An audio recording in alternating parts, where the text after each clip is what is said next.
Hello, venue owners. Welcome to the first episode of the Venue Insights podcast. I'm here with Ian Ramirez. Ian runs a premier, all-inclusive wedding venue called Madera Estates in Conroe, Texas. I would highly recommend Googling pictures of this place because it's absolutely beautiful. And Ian also runs the Venue Help Desk, which is a resource for venues, which includes easy-to-use tools, proven programs, and helps connect venue owners with a directory of vetted professionals. So, Ian, thank you so much for joining us. Will, thank you so much for having me today. Absolutely, absolutely. So, first off, I'd love to get into your personal kind of origin story in the industry. So, how did you get into the industry and what drew you to it? It's funny because I actually fell into the industry. I started my career as a professional opera singer. I went to school for music and studied music and sang professionally across the United States, even lived in Stuttgart, Germany for a little bit and sang with Opera Stuttgart there. And in between my opera gigs, I worked at my family's business, Madera Estates. So my parents actually started the venue going on 13 years ago. And in between gigs, I would go in with my OCD brain and organize things and put in systems for them and help them. And I just kind of continued to stick around more and more, and ultimately ended up becoming an additional passion of mine, something that was a little more financially stable than living the starving artist's dream. And so in 2016, early 2017, after I moved back from Germany, that's when I really started taking things seriously, became the general director and venue director. And about 4 years in to leading Madera, my parents offered me the opportunity to become a partner and now co-owner in the business. So that's kind of how I stumbled into the wedding and event industry, and now have been a part of the family team and partner for 8 years now. Awesome. So, opera singing to wedding venue, it's kind of a logical jump, yeah? Yeah, exactly, right. Opera to operations. It makes sense. You've got the leading couple there. I imagine every wedding kind of like a little mini opera production. Right. So absolutely still a creative business for me. Awesome. So, when you were first starting out, what was the biggest challenge that you faced when starting? How did you overcome it? And when times were tough and challenges came up, what kind of kept you going?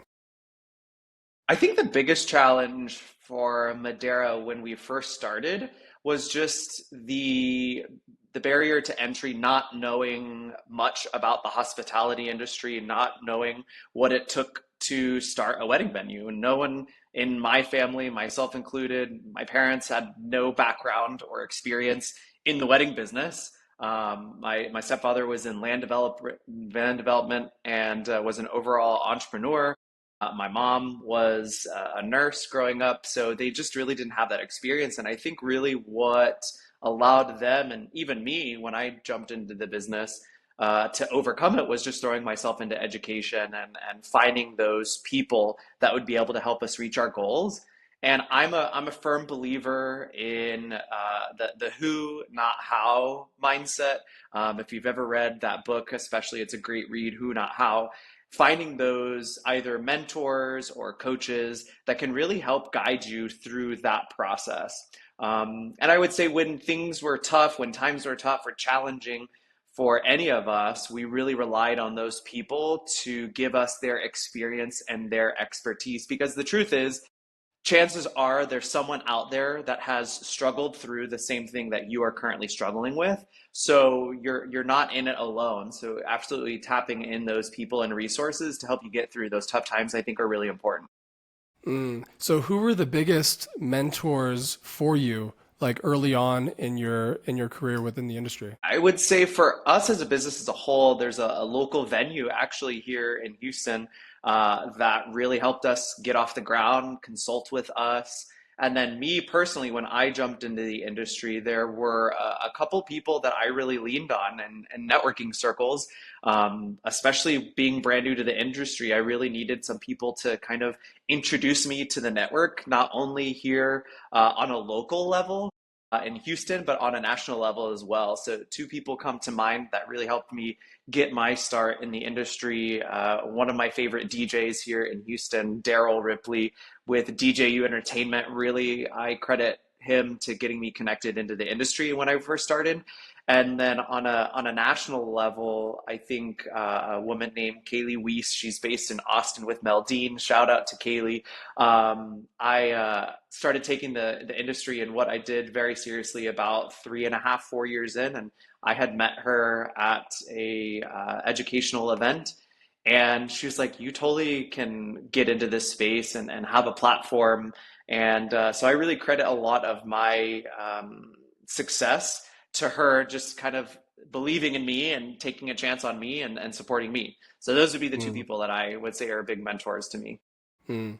And so, besides mentors, for people that are new to the industry, what are some skills, maybe programs or classes, or just overall skills that can really help them once they are actually, starting to run their venue? I would say some of the biggest skills that venue owners or aspiring venue owners need to have really are people skills. I think the soft skills are something that a lot of people are missing out on, especially when it comes to sales and tours at your venue. I think you need to have a certain level of tenacity and understanding of what the beast of owning a venue really means.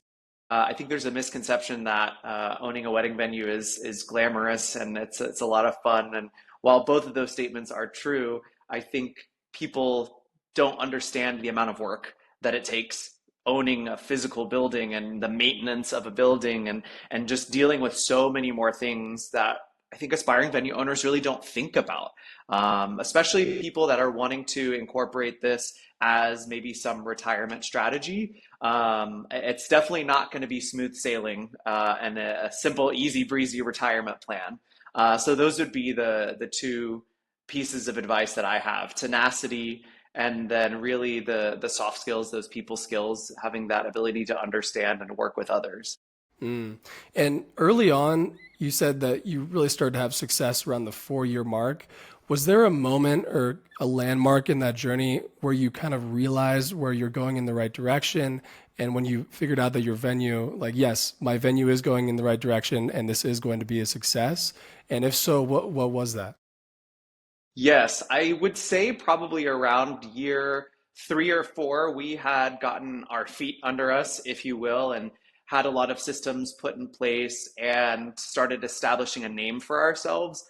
I think really the aha moment for us when we knew, okay, this is going to be successful, was when we started becoming known as the go-to wedding venue in Houston, especially on the north side. Um, I like to think in the Houston market, we're one of the OGs of wedding venues, particularly in Conroe, Texas. We're about 45 minutes north of Houston. But couples started coming to us because of our unique atmosphere. So, as you mentioned, you invited the listeners today to go take a peek at some of the photos of Madera. Our aesthetic is very unique, that it's very Spanish inspired, it is Mediterranean, even Italian inspired, right? It has a little bit of that Italian inspiration too. And I think that is a timeless aesthetic. And in a time in Texas when barn venues and upscale rustic venues are very prevalent, I think it was very appealing and alluring to a lot of couples to have something that was unique and that was stress free for them. We've always founded our business in being all inclusive and giving our clients that stress free experience that every couple deserves. And so I think that really was a big unique selling point for us at Madera Estates. So, how important do you think aesthetics are in the wedding venue industry? I think there are two things that I would say in relation to that question. Number one, you definitely want to be able to find a balance between making sure that your venue is quote unquote trendy or appealing, visually appealing.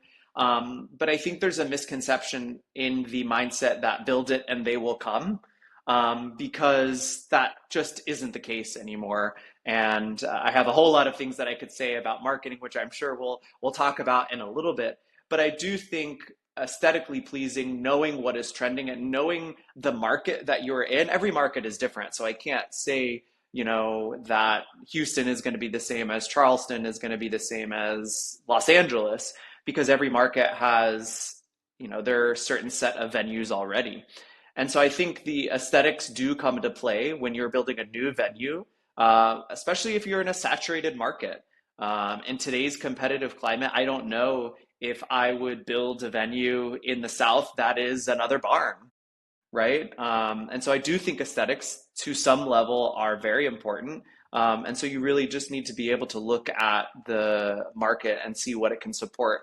And let's face it, the wedding industry, the other comment that I would make is very visual. Couples are buying on what they see on your social media, on your Instagram, on your TikTok. And I think there is a very important element of having a visual component to the business. So I would say that aesthetics are important, but even more important is being able to get people to the venue. And then from there, tying in those soft skills that I mentioned, the people skills, that's where it's going to come into play with the sales. So I Right. think there is a balance for sure. I don't want to say one is more important than the other, but they definitely do have a synergy together. Mm, gotcha. So now getting into the kind of operations and marketing strategy side of things. So for you, and this is a loaded question, but what strategies and marketing channels have been most effective for you personally for attracting and booking couples?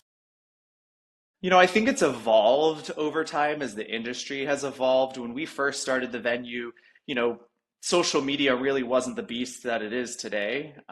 We also did and attended a lot of wedding shows in our market because that was kind of what you did 13 years ago. And I think the market has shifted a little bit. Certainly, I think as a new venue, it's really important when you're establishing yourself to make sure that you have an amazing website, that you are attending wedding shows, that couples see you, that you have the opportunity to meet people in person.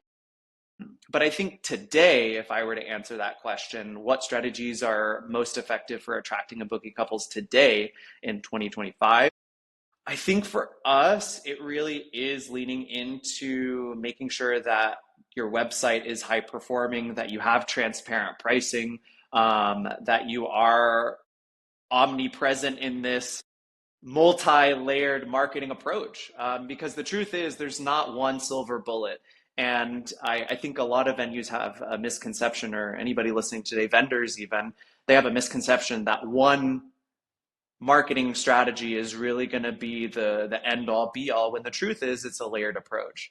And so we have that mindset. We have invested in Google ads. We have invested in SEO, in social media, meta ads, because couples are seeing you everywhere. And I think that really adds to that additional layer of social proof. So when we specifically look at attracting couples, right, when we look at how we're getting in front of couples, I think that is a big component.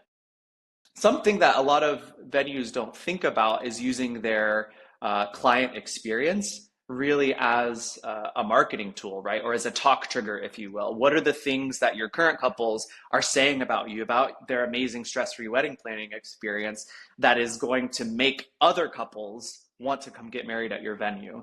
And so really being good at collecting reviews, I think, has been something that's been really effective for us. When couples see 360 something 5-star reviews on Google, there's their social proof. And so it's all different puzzles and pieces of a puzzle that you're working together. And then I would say when it comes to booking couples, again, those soft skills I think are really important. You can't have this misconception that build it and they will come. When the couples come out to your venue, we're spoiled, right, compared to other vendors in our industry where we get to meet them in person. And so I think it's really about making the experience seem personal and not transactional. Mm, And couples don't want to feel this sales pressure, right? They don't want to feel pressured into buying something. I have this great analogy, and you've probably experienced this before, Will. When you go to a department store and you're shopping, let's say, for a sweater for the holidays, and you're looking at different sweaters, you see the sales rep out of the corner of your eye. They walk up to you and they ask you the most common question, which is, is there anything that I can help you find today, or how can I help you today? And oftentimes, what is our response? What is your response if somebody comes up to you asking that question? I'd probably just say what I'm looking for. Okay. If you didn't know what you were looking for, maybe you were just browsing, what would you say? I would just say, "Oh, I'm just browsing. I'm just looking around." Exactly, I would right? say something very non-committal. I wouldn't want Right, to commit to him. exactly. Yeah. Yep. And you have these couples today that I dub the just looking generation.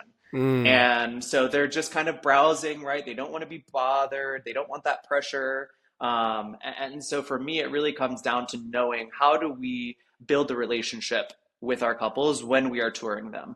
So I would say those have been the strategies that have been the most effective for us, knowing what I know now today in 2025.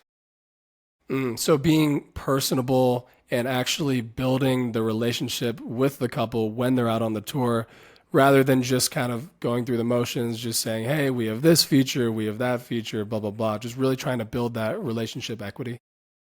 Exactly. I mean, we don't want to show the venue like we're a realtor showing a home, right? And say, "Oh, here's this bedroom, here's this half bath." No, we want to be personable. We want to understand them, and we really want to be able to paint the picture of their wedding day. Right, right. Yeah, and back to the marketing thing too. I really like what you were saying about, there is no silver bullet. There is no one size fits all marketing strategy. I really think, and I think you would agree that you really have to do a little bit of everything nowadays. You have to have your SEO on point. When people search you on Google, you need to be there. You need to be running, different ads. You need to be on different platforms. So I think you're so right about that. I think a little bit of everything, especially nowadays, is super, super important. It is very important. Yeah, so big one for new venue owners. How do you approach pricing at your venue? And are there any specific strategies that you can share, especially for newer venue owners, that's going to help them find their specific price point? Yeah, I think today the biggest thing that I would tell a venue is that you need to lean into transparent pricing. I'm not saying give away the farm on your website, but today's couple expects to find some sort of pricing. Now, 13 years ago, we didn't have that mindset. We definitely had the mindset of, okay, well, no, we don't want to put the pricing on our website because if they go to our website and they're interested, they're going to reach out, right, to ask for pricing, and that will show that they want to learn more, right? And it's our opportunity to start a conversation. Fast forward to 2025, I find that more often than not, if you don't have some level of pricing on your website, you're actually going to be turning away couples from potentially inquiring at your venue. So when it comes to pricing your venue, I think it will depend on the model that you have. If you're a venue only, I would suggest doing maybe even just listing out your pricing for the venue rental. If you're inexpensive, right? There are a lot of couples that are searching, right? SEO terms. They're searching for affordable wedding venues. Mhm. So if you're inexpensive, why not shout it from the rooftops? You want Right. couples to know that you're affordable. Now, if you're on the moderate to maybe more premium level, you don't want to hard qualify a couple. You don't want to give away too much information. Maybe you want to do a range. That's my favorite way to share pricing at your venue is give some sort of range. And ideally, you're going to find a couple that's somewhere in the middle. And if it falls below the bottom end of your range, then maybe they're not the right fit. And that also depends on if you're all inclusive, right? So if you're an all inclusive venue, you probably don't want to give away all of the information because you know that there's going to be some customization depending on the date, the number of guests, the services that they include. So it's really hard to put all of that out there. And so I say it really depends, but you absolutely need to have some sort of pricing.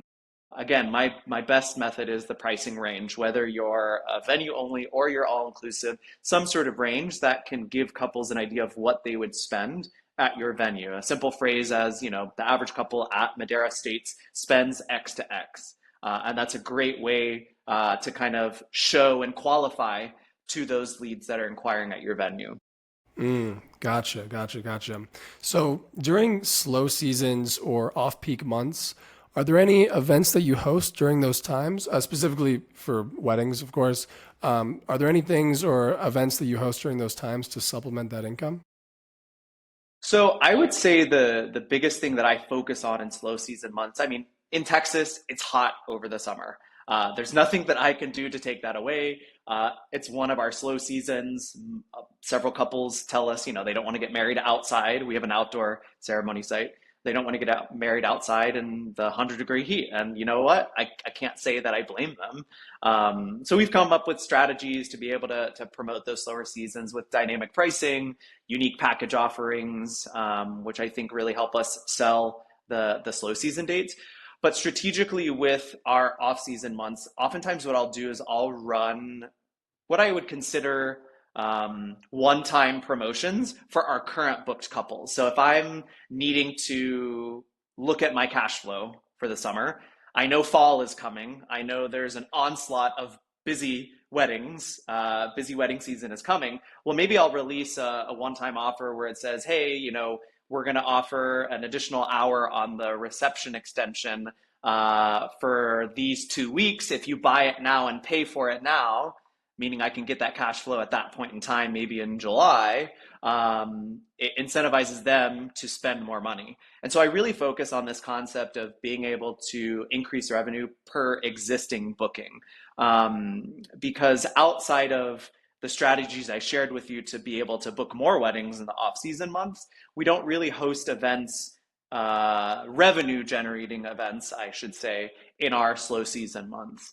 The only event that we host in the slow season is our what we call a VIP experience for our current booked couples. So it's essentially an open house, a private open house for our current booked couples. And that's where we'll launch that kind of like date driven or time restricted promotion for our current couples to be able to increase revenue in those slow season months. Mm. So we touched on this one earlier, but how do you balance investing in marketing versus investing in the venue itself, especially early on? Which did you find more important? I know it might be both, but what I've noticed, is they will pour a ton into renovations and decor, but maybe they'll kind of forget about marketing, so no one really knows that they exist. Or on the flip side, others will spend heavily on marketing in the beginning, but the product doesn't necessarily live up to the hype. So how do you approach that balance? Yeah, I think for me, you can't neglect either. So I think it depends on where you're at in the journey of either building your venue or the longevity of your venue. I mean, let's face it, any new venue that is selling a property that is not built yet, they're selling a dream, right? They're selling a vision, they're selling dirt, right? They're going to be heavily investing in their marketing dollars to be able to get people to their website. They're going to be able investing, just to be able to show people that they exist. So at that point, you can make the case, well, you're not really putting much capital into your venue because it's not even built off the ground yet. For a 13-year-old venue, I think it's a little bit different, or an older venue, you want to make sure that you're staying relevant. But I think you can't sacrifice the marketing dollars for what you're trying to do when it comes to investments, capital improvements to the venue. I think you have to look at it almost like as a kind of like a lever, if you will. If you notice that you're not getting the number of leads that you want, let's say you've decided to put a little bit more into your budget into, let's say, renovating one of your two on-site suites, you take a little bit away from maybe Google ads or Facebook ads, whatever you're investing in advertising at that time, and you notice that there's not enough leads coming in, well, you need to turn that lever back on and invest a little bit more in those advertising platforms. And so you can't just cut one off completely, particularly when it comes to marketing. So I think you'll know when it's time to do capital improvements when your couples are coming into the venue and you're getting that type of feedback, or you're seeing that your conversions on the tour are going down. So I wouldn't say I would necessarily commit to saying one is more important than the other, because I do think it is a balance. But I think at times when you are not having leads in the pipeline coming in, that's when I would say, okay, maybe marketing is going to have a little, I'll tip my hat to marketing at that point, if that makes sense. Yeah. So it's situational. So essentially, Yes. whatever you need for your specific situation based on the feedback, based on the data. So, what strategies, this is another loaded question, but what strategies have worked best for you when it comes to generating quality leads? So if I look at my data and I look at the leads that have the highest percentage of converting, oftentimes, believe it or not, my leads that are converting the best are my referrals.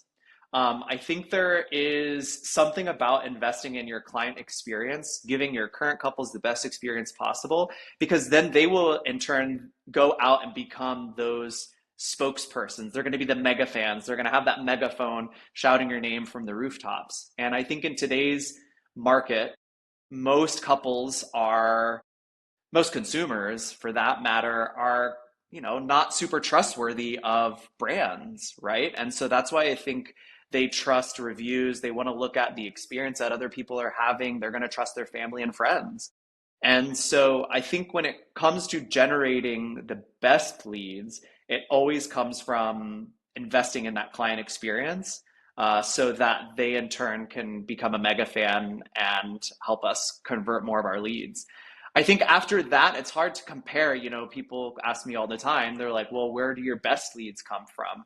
Well, I have great leads that come from Google. I have great leads that come from social media. I have great leads that come from directories like The Knot and Wedding Wire and Zola. And then I have terrible leads that come from all of those areas as well. And so I think it ultimately, at the end of the day, it is a numbers game, right? If you look back and make a goal for yourself and say, we want to host this many weddings each year, okay, well, then I need to know all of the data and all of the numbers to be able to say, what are my conversion rates from the number of website clicks that I have and active users, all the way to how many of those users turn into leads. Of those leads, how many actually turn into two-way conversations? Of those two-way conversations, how many of them turn into a tour? And of those tours, how many of them turn into a sold wedding? And so from there, that's when you're really going to be able to say what strategies are working best for you. And truthfully, I say this wholeheartedly. When a couple comes in and they say, I've been referred from somebody else, I know I have a higher chance of converting that lead and that tour, just because they're trusting the word of someone else. So that would be my biggest like soapbox. And maybe people listening were not expecting me to say that. But I think that really is the biggest strategy for us that has worked the best. Mm. And so let's say you get a tour booked from Meta Ads or from Google Ads or from Wedding Wire The Knot, or you get a tour booked. Do you have any strategies on how to warm the lead up a little bit prior to the tour? Absolutely. I think the most important thing is you want to, going back to this idea of making it more personal than transactional, is you want to treat those conversations like it's a real conversation. I think ending it with a low impact question, including personal details from their inquiry. If they inquire and you have in your lead capture form, if you have a date form, right, and they put the spring date, mentioning that in the conversation.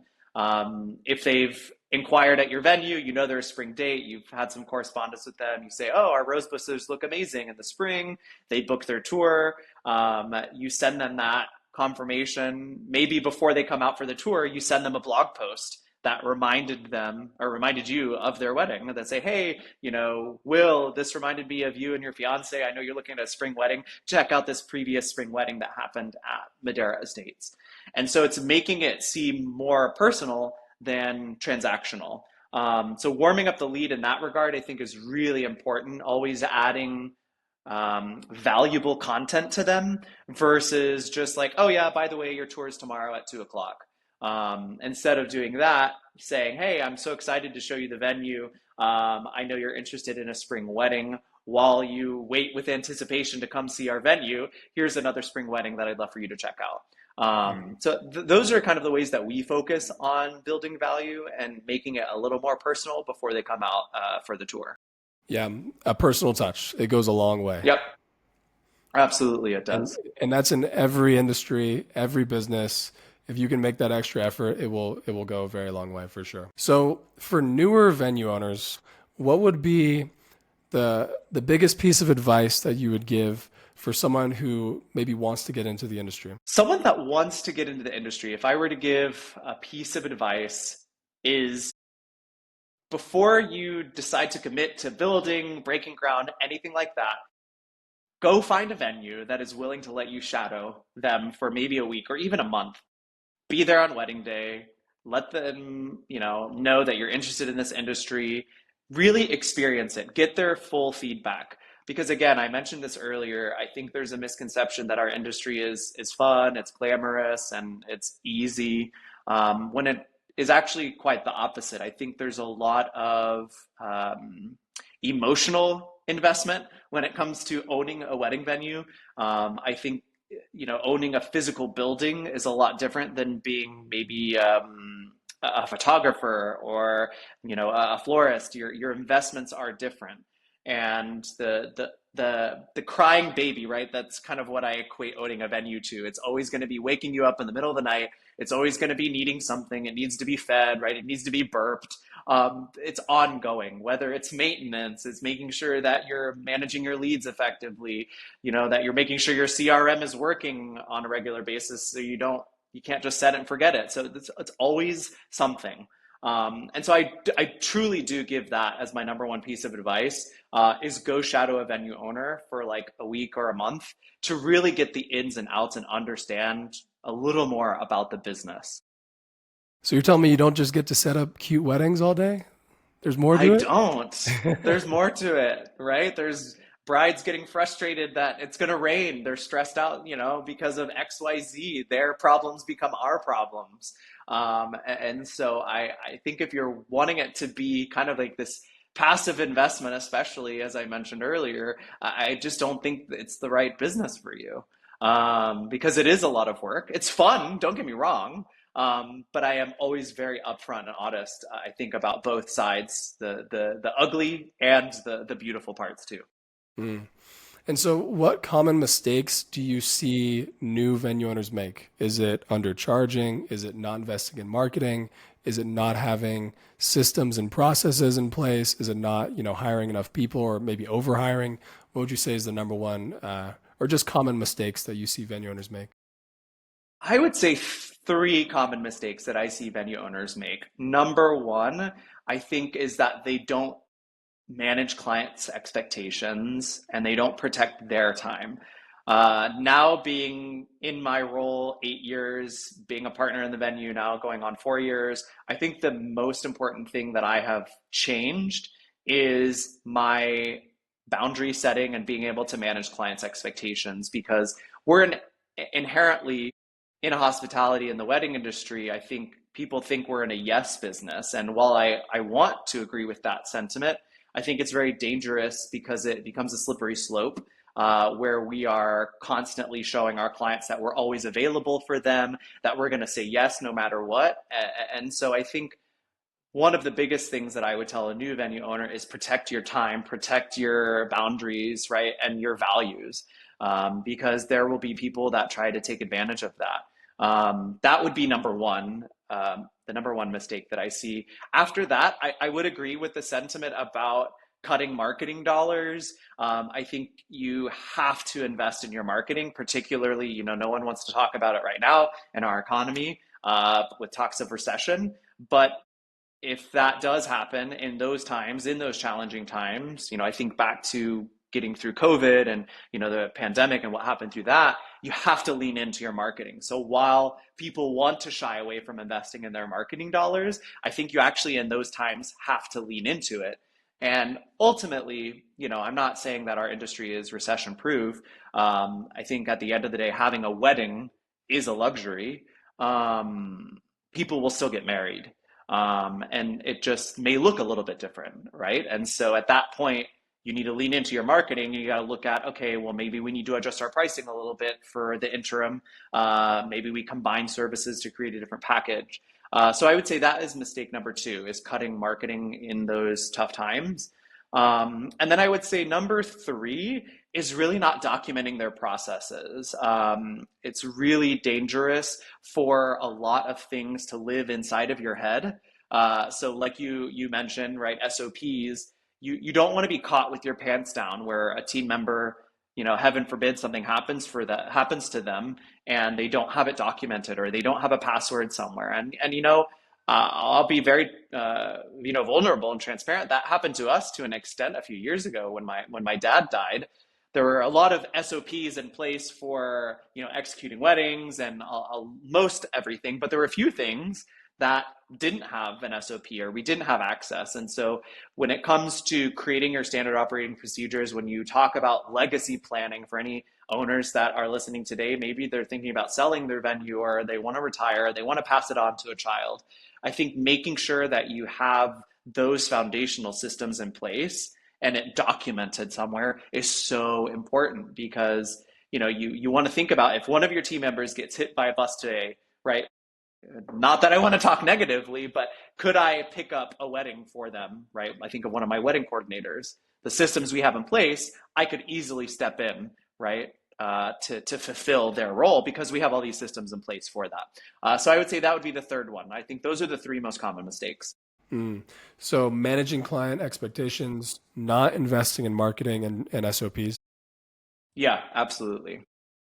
And so what do you think sets a top performing venue apart from the rest? I'm going to come back to it. I think one of the biggest things that we hear with our couples that are booking Madera, I think from a customer experience perspective, from a client experience perspective, it's really making it personal and not transactional. And so when we have couples come on the tour and tell us, you were the only one that asked us about us, you were the only one that asked these types of questions, you were the only one that, spent almost 2 hours with us on the venue tour, and everybody else just treated it like I mentioned earlier with the analogy of the realtor showing the open house, right? It's all amenities based. And so I think that is really what's going to set apart a top performing venue from the rest. And I think the other one is really knowing your numbers. And I know that's a broad statement, but I think from a marketing and sales perspective, knowing your lead numbers, conversion ratios is really important, and then managing cash flow. I think that is something that a lot of venues, when they get into it, don't really think about. A la the conversation we had earlier with slow season. We're depending on what part of the country you're in. Most of us are in a seasonal flow, right? We're in the middle of peak season right now in the spring here in Texas, but we're about to hit the slow months. So it's thinking about, okay, well, how do I maximize my team, right? How do I keep team members employed? How do I pay them in the slow months when we host, maybe 3 or 4 weddings in July, 3 or 4 weddings in August, and then we host 14 weddings in November? And so I think top performing venue really has to think about those two things. Their numbers from a perspective of the leads that they're getting in, making sure that their funnel game is on point. And then number two, it's looking at their cash flow and managing that appropriately. I think that's incredible advice. And, for the sales side of things, the running the tour side of things, I think making it personal is so important because not a lot of people do that. And I feel like if you do make that connection, you're going to have such a big advantage over everyone because they're going to be thinking not only about you, but about the actual experience that they had at the venue, talking to you, and you're going to build the relationship to where they're not going to go with anyone else because they like you. You've built up their relationship. So I think that's incredible. You're absolutely right. And one thing that actually just came to mind too about that initial tour experience is that when I first started at Madera, we had a great system in place then 8 years ago. We would get 5-star reviews and, our couples loved their experience, but they were always so focused on either the experience they had with the wedding coordinator at our venue and then their experience on wedding day. Well, now on a regular basis, our couples will mention their tour experience in their review.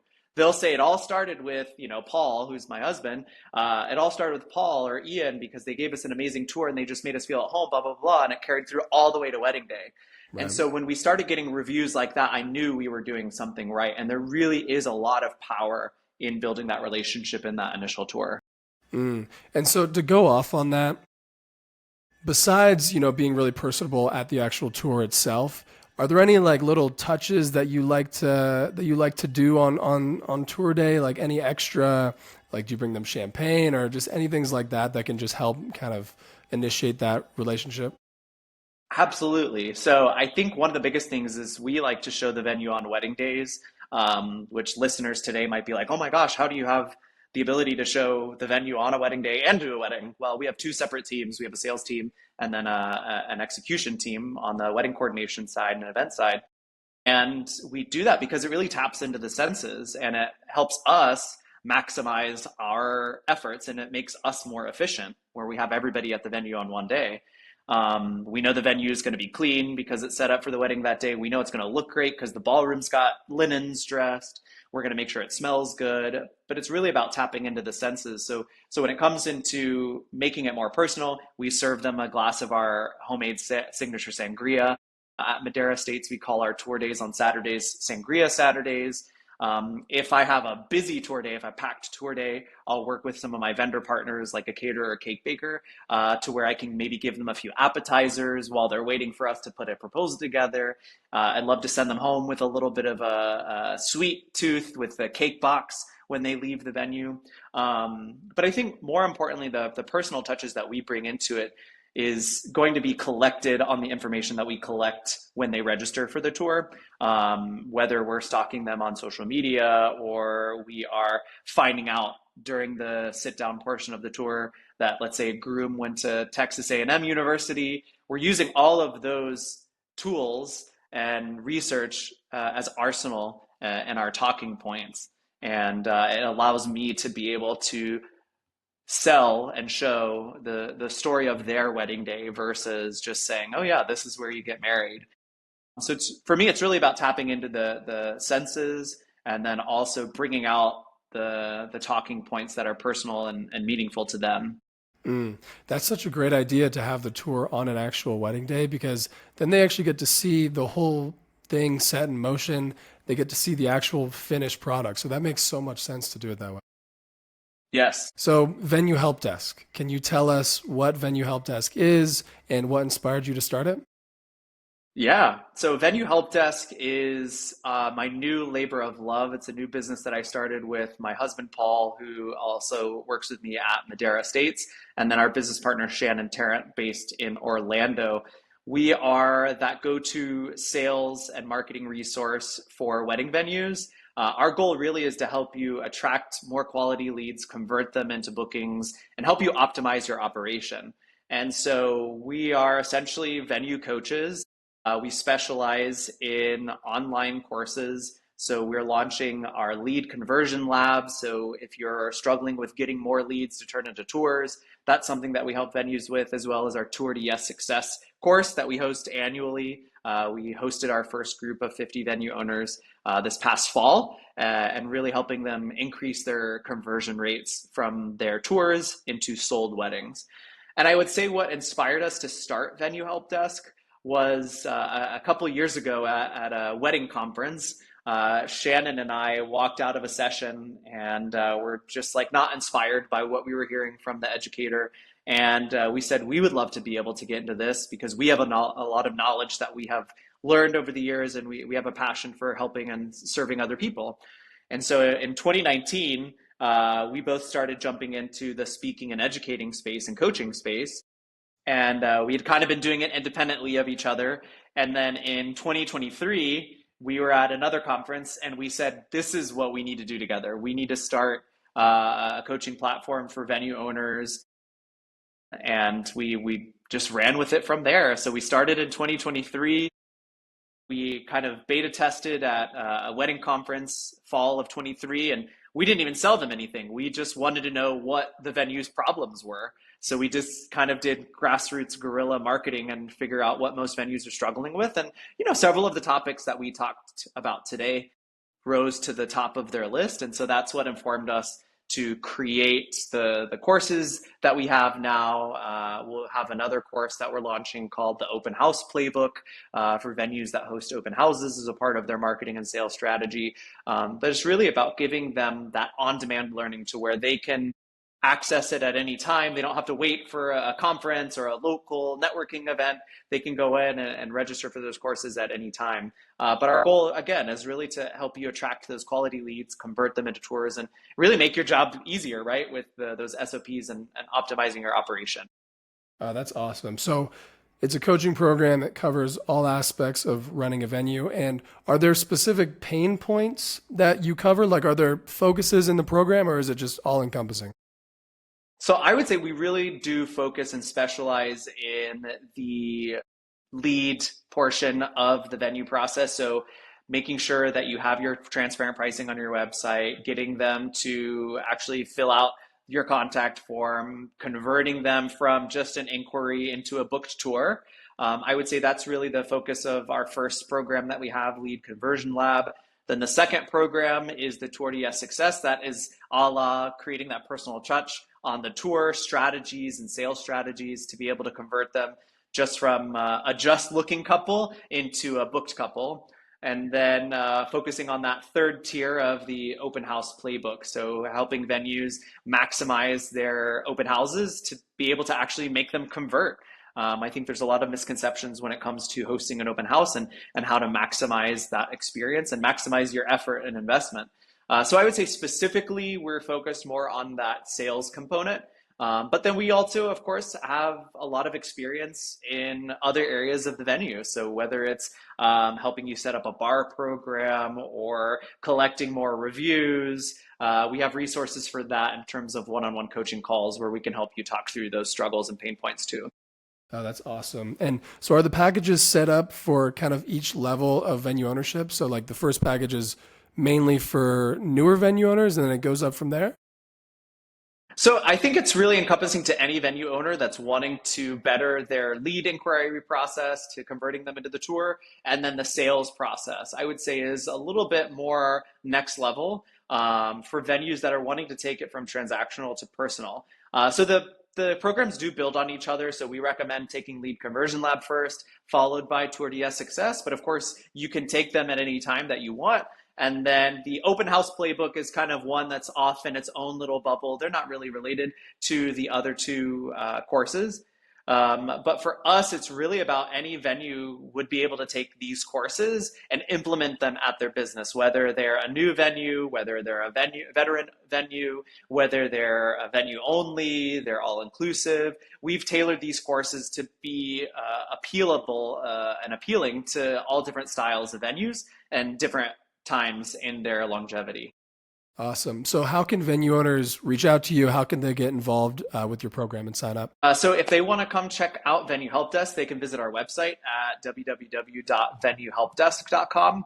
We're also on socials, so you can follow us at Venue Help Desk on Instagram and Facebook. We also have a free Facebook group called the Venue Network Insiders. And it's a great group. It's free. We have conversations in there. Venues ask questions that they're struggling with. So it's really a great community if you're looking with other venue owners to be able to, think of ways that you can better your tours. If you're thinking of random things that are keeping you up at night, how to build an SOP for something. I encourage anybody to join us in that Insiders Network for Venue Help Desk. Awesome. So final couple questions. If you had to start over from scratch, what would you do differently and what would you do the same? Oh, if I had to start over from scratch, build more storage. I think every existing venue owner probably talks about that. They don't think about that when they're building more storage, especially as you expand from just the venue and you decide to start offering additional services to increase revenue. I think storage is something that you don't think about long term. So that would be one that if I had to start over from scratch, I would do that again. Number two, I would again put those boundaries in place, not make myself as available to my couples to savor my own sanity, if you will. So I would do that if I had to do things over differently, and then I would find people that could help me faster. I think a lot of people get caught up, and this goes for any business really, not just for venue ownership. But if you're struggling with a problem, don't let it fester. Don't give up on yourself. Find somebody that can help you. Whether you're paying for it or you're in one of these free Facebook groups, chances are that somebody else has already struggled with it. So there's not really a need to reinvent the wheel yourself, if you will. I'm all about being efficient and getting things done faster, solving problems faster. So find those people that can help you. So I would do that differently, is tap into some sort of network right away if I had to start over from scratch. So sign up for Venue Help Desk. Get your Sign up for support. Venue Help Desk, right? That's right. Awesome. So don't let couples overstep and just get more storage. Yeah, get more storage. Yeah, if you're building, go back and build more storage. I'm telling you, it will be so important. You'll thank me later. Awesome. Well, thank you so much, Ian. This was an incredible conversation. And yeah, be on the lookout for this. For the next couple episodes, we're going to be releasing 2 a month. So thank you guys for listening. Thanks, Will, for having me. Yeah, bye-bye.